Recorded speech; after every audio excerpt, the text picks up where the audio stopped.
আমি সুমিত কুমার আগরওয়ালা, সাধারণ সম্পাদক হিন্দু কল্যাণ সমিতি, সহ সভাপতি জেলা বিএনপি সৈয়দপুর। আমি সবাইকে শারদীয় শুভেচ্ছা জানাই। গতকাল থেকে মহালয়ার মাধ্যমে আমাদের দুর্গা উৎসব শুরু হয়েছে।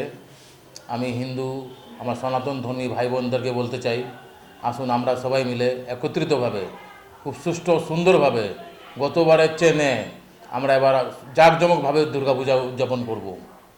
আমি আপনাদের কাছে জোর করে অনুরোধ করব, আপনারা কোনো ভয় পেয়েন না, ভয়ের কোনো কারণ নেই। হিন্দু কল্যাণ সমিতি 5ই আগস্টের পর সেনাবাহিনী, প্রশাসন, পুলিশ বাহিনী, সৈয়দপুর জেলা বিএনপি, জামাতে ইসলামকে নিয়ে সৈয়দপুরকে অশান্ত করতে দেয় নাই। সৈয়দপুর একটি শান্তিপ্রিয় শহর। আমি আশাবাদী সৈয়দপুরে কোনো বিশৃঙ্খলা হবে না। কিন্তু আর একটা কথা বললে নয়, স্বৈরাচার খুনি হাসিনার পেট আত্মা কিছু এখানে রয়েছে, তারা আমাদের দুর্গাপূজাকে কেন্দ্র করে কিছু বিশৃঙ্খলা করার চেষ্টা করবে। আমরা সজাগ হই, আমরা সজাগ থাকি, তাদেরকে আমরা প্রতিরোধ করি।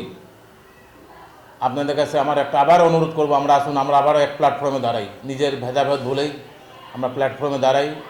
আমাকে সৈয়দপুর জেলা বিএনপি, প্রশাসন, সেনাবাহিনী সবার সাথে আমার কয়েক দফা মিটিং হয়েছে।